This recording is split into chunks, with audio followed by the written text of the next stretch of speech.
지저분한 매물 정보. 깔끔하게 정리된 매물 정보를 한눈에. 부동산 매물 정보의 혁명, 알키오스크. 지금 바로 신청하세요.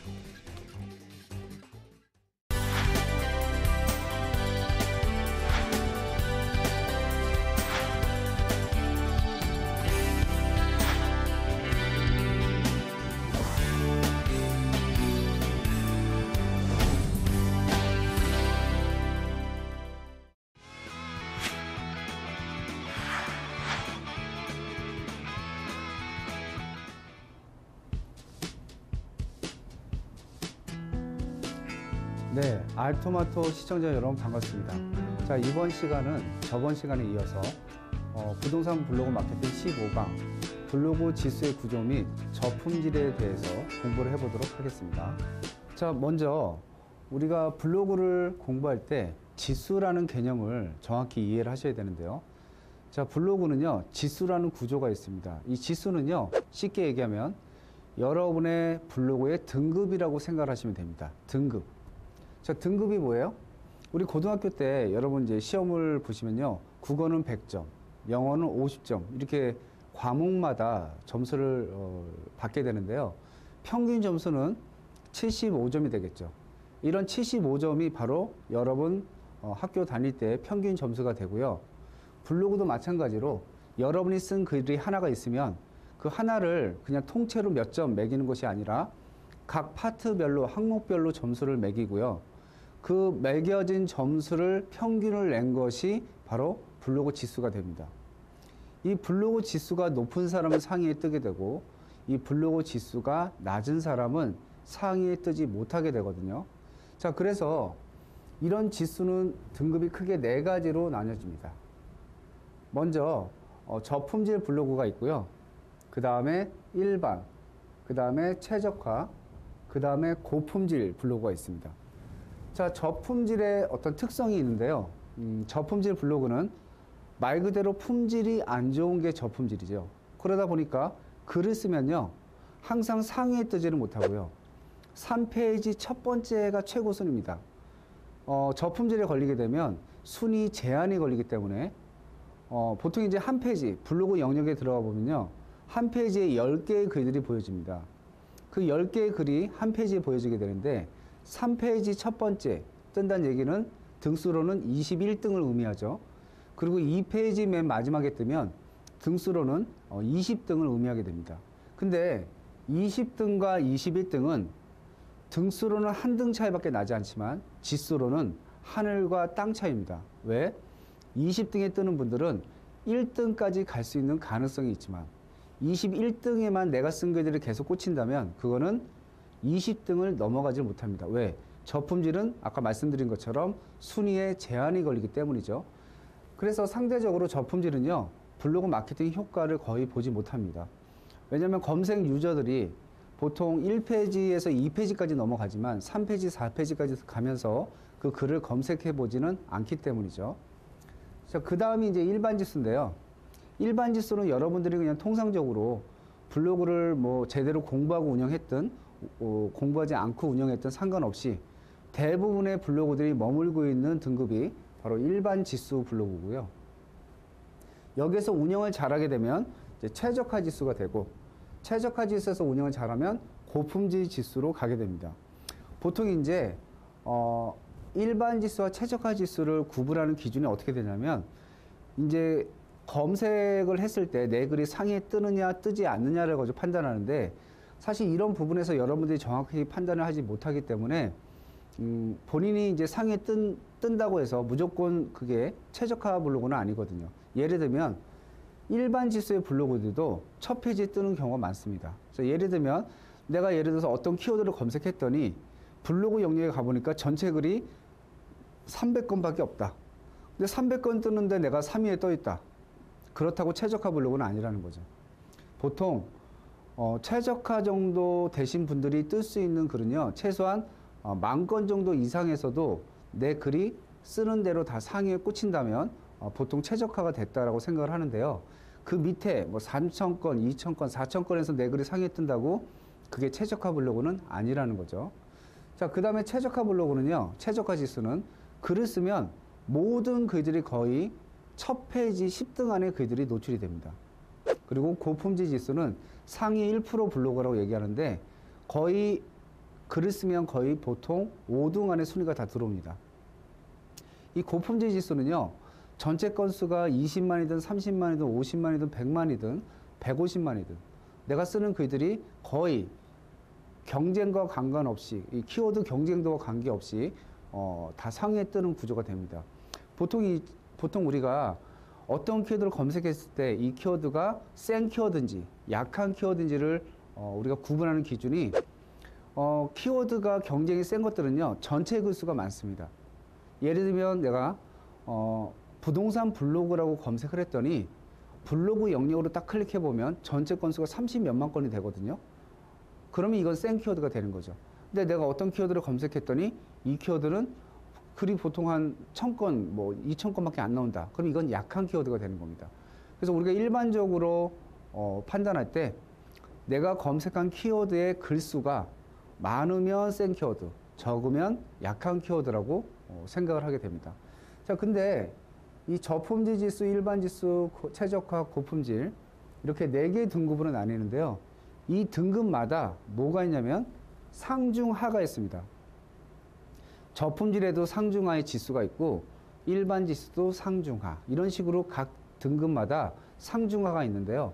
여러분이 블로그를 처음 개설해서 첫 글을 쓰게 됐을 때 여러분의 블로그는 저품질의 상 정도 되는 위치에서 출발을 합니다. 그래서 잘 노출이 되지 않죠. 하지만 7개, 8개의 글을 쓰고 나면요, 여러분의 글은 일반 지수로 넘어가게 됩니다. 보통 이제 이런 경우가 있으실 거예요. 나는 지금 상에 노출되는 블로그다. 근데 나의 경쟁 업체와 같이 글을 쓰면 꼭 내가 2등에 밀린다. 그 사람이 쓰면 그 사람이 1등이고 그 사람이 안 쓰면 내가 1등인데 꼭 그 사람이 쓰면 내가 2등으로 밀린다.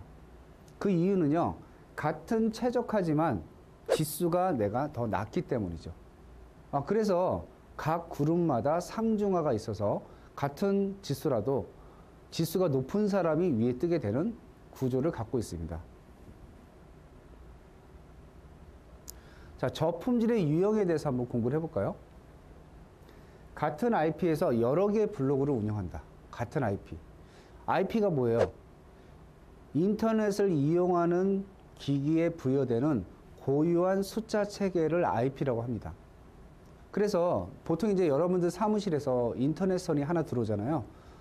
통신사에서 인터넷선이 하나 들어오면 그 선을 가지고 공유기를 이용해서 사무실에서 근무하는 사람이 3명이라면 그 3명으로 이렇게 분배를 합니다. 근데 3명이 각각의 컴퓨터에서 인터넷을 하고 블로그를 운영해도 들어오는 원선은 하나이기 때문에 이 3명은 다 같은 IP가 되게 되거든요. 근데 통상적으로 한 사무소에서 보통 2~3명 근무하는 건 기본이기 때문에 2~3명 정도가 같은 IP에서 각각의 블로그를 운영한다고 해서 저품질에 걸리지는 않습니다. 다만 법인 같은 경우는 한 선을 가지고 수십 명이 근무를 하게 되는데요. 한 개의 인터넷선에서 수십 명의 사람들이 각각의 아이디로 로그인, 로그아웃을 반복하게 되면요, 그거는 정상적인 IP라고 볼 수 없기 때문에 이런 경우에는요, 블로그가 저품질에 걸릴 가능성이 높습니다.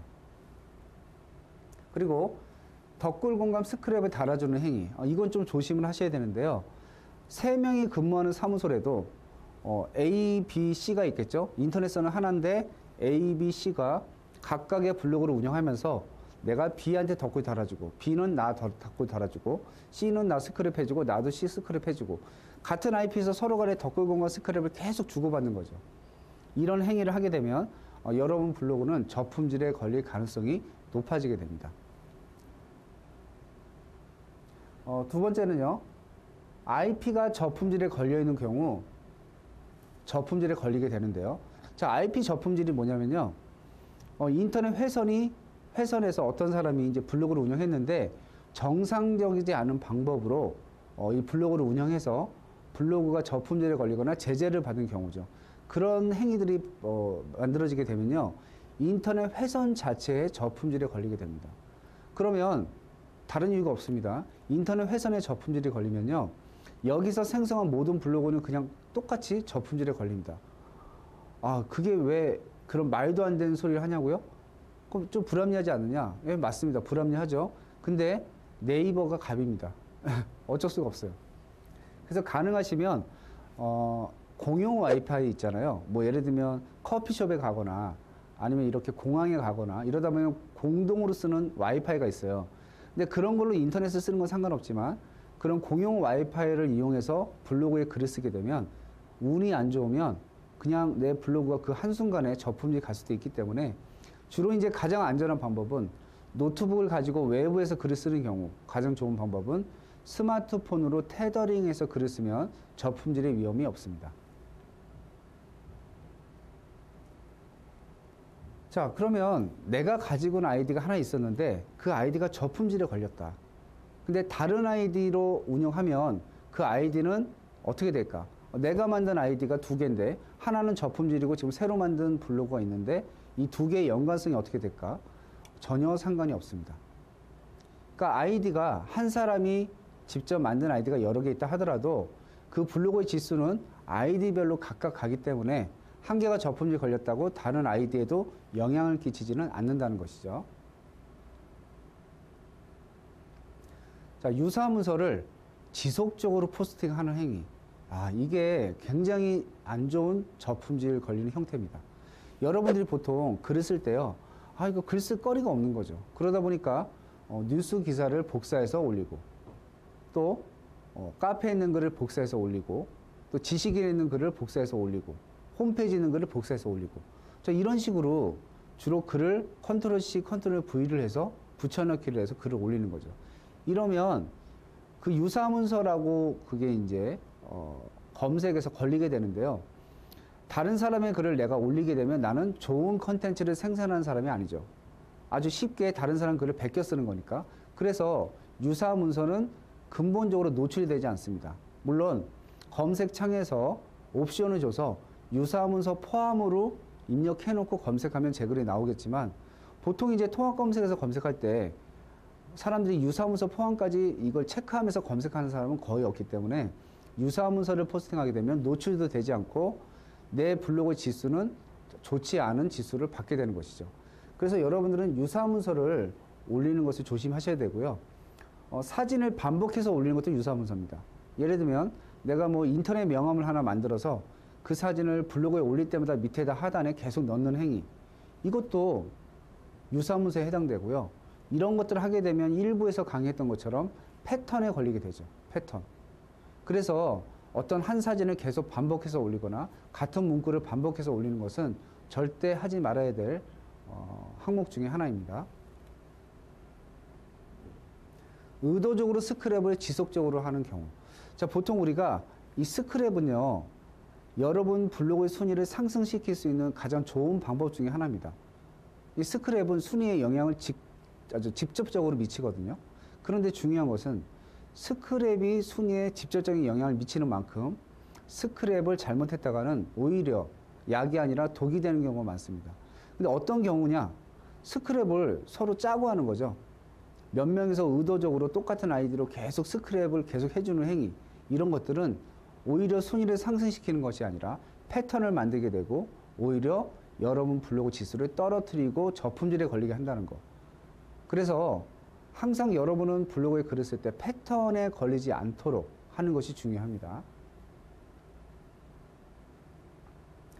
최초 블로그에 글 쓰기 전에 다른 글이 있는 경우. 자, 예를 들면 여러분들 처음으로 블로그를 운영하시는 분들이 딱 블로그를 운영하려고 들어갔더니 다른 글들이 떠 있는 거예요. 이게 뭐지? 그래서 여러분들이 그 글을 지우고 다시 써요. 그런데 아무리 열심히 운영해도 그 글이 검색에서 노출이 되지 않는 경우. 그 왜 그럴까요? 그게 바로 해킹을 당한 경우가 그렇습니다. 요즘 해킹이 심하다 보니까 나도 모르는 사이에 내 아이디가 노출이 되고 비번이 노출이 돼서 사람들이 해킹을 해서 그 블로그를 운영하는 경우가 많거든요. 그래서 운영을 해봤더니 거기에 뭐 경마도 있고 뭐 도박 사이트도 있고 뭐 음란 사이트도 있고 뭐 이런 글들이 떠 있어요. 그러면 그런 것들을 그냥 지우고 나서 다시 운영했단 말이죠. 그래도 절대 블로그는 상위에 뜰 수가 없어요. 저품질이 이미 걸렸기 때문에. 왜냐하면 네이버에서는 그런 행위를 네이버 정책에 위배되는 행위로 보고 있고 그런 경우에 그 블로그 아이디에 제재를 가합니다. 제재를 가하게 되면 이 사람이 쓰는 블로그는 아무리 운영해도 검색이 안 되죠. 그래서 지금처럼 이런 경우가 있다면 그때는 아이디를 새로 만드셔서 새로 운영을 하셔야 됩니다. 만약에 더 이상 아이디를 만들 수 없다면 기존에 있는 아이디를 탈퇴를 하고 일정 시간이 지난 후에 다시 재가입을 하셔서 새로 만들게 되면 그 아이디는 지수가 아주 새로운 지수가 되겠죠. 하지만 기존에 있는 것들을 지운다고 해서 저품질에 걸린 것이 풀리지는 않는다는 거 기억을 하시기 바랍니다. 자, 이런 경우에 또 한 가지 말씀드리면 블로그를 초기화하시는 분들이 있어요. 초기화가 뭐냐면요. 여러분 블로그에 왼쪽 상단에 관리라는 메뉴에 들어가 보면 거기에 기본 설정에 가보면 블로그 초기화라는 메뉴가 있거든요. 그래서 그 버튼을 누르게 되면 지금까지 쓰여졌던 글들이나 뭐 타이틀 만들었던 거, 뭐 왼쪽 메뉴에 카테고리 구성해놨던 거 이런 것들이 전부 사라지고요. 처음 아이디 만들 때 모습으로 돌아갑니다. 그렇다고 해서 여러분들 착각하시는 경우가 있죠. 그러면 이제 지수가 초기화돼서 완전히 처음부터 새로 시작하는구나 라고 하시는 분들이 있는데 제재받은 경력은 그대로 남아 있습니다. 블로그를 싹 초기화한다고 해서 지수도 초기화되지는 않는다는 거죠. 한 개의 아이디당 한 개의 블로그입니다. 그러니까 아이디 니꼬로 블로그가 되는 거죠. 그래서 블로그의 제재를 받으면 그 아이디의 제재를 받는 거랑 똑같은 거예요. 그래서 지수를 초기화시켜 봐도, 지수가 아니라 블로그를 초기화시켜도 지수는 초기화되지 않는다는 거 기억을 하시기 바랍니다. 자, 동시 로그인해서 글이 쓰여지는 경우. 이런 경우도 저품질에 걸리게 되는데요. 동시 로그인이 뭐예요? 서울에서 블로그에 글을 쓰고 있는데 저 지방에서, 부산에서 같이 글을 쓰고 있는 거죠. 자, 이거는 신의 영역이죠. 한 사람이 부산과 서울에서 같이 글을 쓰고 있다. 이런 경우는요, 정상적인 블로그의 글쓰기 형태가 아니죠. 그래서 이런 경우에는 저품질에 걸리게 됩니다. 그래서 혹시 한 개의 블로그를 같이 운영하시는 분이 있다면 동시에 글이 쓰여지는 경우가 없도록 조심을 좀 하셔야 되고요. 그러면 글을 같이 쓰는 게 아니라 그냥 로그인을 부산에도 돼 있고 서울에도 돼 있고 이러면 어떠냐? 그거는 상관이 없습니다. 왜 그래요? 우리가 보통 사무실에서 운영을 하다 보면요. 사무실 컴퓨터에 내 아이디가 로그인 되어 있는 상태에서 제가 스마트폰 가지고 지방에 출장을 갑니다. 지방에 출장 갔을 때 보통 한번 로그인 되어 있으면 계속 로그인이 되어 있잖아요. 그럼 부산에도 로그인 되어 있고 여기 PC에서 로그인 되어 있는 거죠. 로그인 되어 있는 건 상관이 없어요. 근데 글이 동시에 작성되는 거는 저품질의 원인이 된다는 거 기억을 하시기 바랍니다. 자, 어뷰징을 하는 행위. 어뷰징이 뭐예요? 실시간으로 이슈가 되는 어떤 키워드를 써서 유입수를 갑자기 늘리는 행위. 이게 바로 이제 어뷰징인데요. 저희 회원님 중에서 이런 분이 계셨어요. 하루에 방문자가 굉장히 보통 1000명에서 뭐 한 1500명 가까이 들어오시는 분이 계셨는데, 어느 날인가 이제 어떤 가수의 노래를 이렇게 포스팅을 한 거죠. 근데 하필 그때 그 가수와 관련된 어떤 이슈가 될 만한 사건이 터진 거예요. 그러니까 하루 방문자가 갑자기 급속하게 늘어나는 거죠. 그래서 보통 한 1000명대 오다가 갑자기 5000, 6000씩 순식간에 이게 유입이 올라가는 거죠. 여러분 이제 검색 통계 가면요. 방문자 수를 볼 수가 있는데 여러분의 블로그의 방문자는요. 이렇게 완만한 곡선을 이루면서 이 유입이 늘어나야 되거든요. 근데 이렇게 이슈가 되는 키워드, 뭐 최근에 영화 상영하고 있는데 이슈가 된다. 그런 키워드를 쓰게 되면 이렇게 가다가 갑자기 팍 튀었다가 떡 떨어지죠. 또 이렇게 가다가 또 팍 튀었다 떨어지고. 그래서 이렇게 유입수가 갑자기 급격히 늘었다 줄었다는 행위를 하게 되면 여러분 블로그는 저품질에 걸리게 됩니다. 그러니까 여러분은요, 이걸 아셔야 돼요. 우리가 검색 유입자를 많이 늘리는 게 목적이 아니고 내가 타겟으로 하고 있는 고객이 내 블로그에 들어와서 나한테 전화를 하고 방문을 시켜서 계약을 치는데 그게 중요한 거거든요. 인원수 많이 들어오는 게 중요한 게 아니라 나와 관계된 사람들이 들어와서 전화하게 만드는 게 목적이죠. 그러니까 예를 들면 영화 제목을 포스팅 한다고 해서 거기 있는 사람들이 내 물건에 관심이 보일 가능성은 뭐 많지 않잖아요. 그렇기 때문에 막 유입을 너무 높이려고 그거를 신경 쓰지 마시고요. 여러분이 좋은 컨텐츠를 이슈가 되지 않는 그런 좋은 컨텐츠를 천천히 많이 올리시고 운영하시다 보면 자동적으로 여러분 블로그 지수는 올라가게 됩니다. 아까 말씀드렸던 네이버 정책에 위배되는 행위, 네이버 정책에 위배되는 행위들은요, 사실 정상적으로 블로그를 운영하시는 분들이라면 사실 크게 걱정할 필요는 없어요. 예를 들면 이런 거죠. 아까 말씀드렸던 것처럼 음란 사이트를 운영했거나, 국가에서 반사회적인 활동을 하는 그런 행위를 했거나, 예를 들면 자살 사이트 운영한다든지 이런 것들, 굉장히 안 좋은 행위들을 했을 때 네이버로부터 제재를 받게 되는데요. 우리 보통 이제 정상적인 블로그를 운영하신 분들은 특별하게 이런 것들은 하지 않기 때문에 네이버 정책에 위배되는 행위에 걸릴 가능성은 극히 희박하기 때문에 이 부분에 있어서 아까 말씀드렸던 내가 블로그 글을 운영하기 전에 음란 사이트가 떠 있다거나 경마 사이트가 있었다거나 도박 사이트나 이런 것들이 있지 않았다면 크게 이런 부분을 걱정하지 않으셔도 됩니다.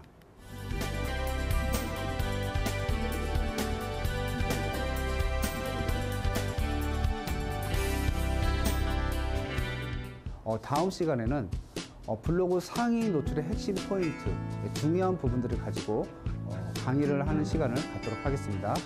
오늘 교육 받으시느라 수고 많으셨습니다. 네, 감사합니다.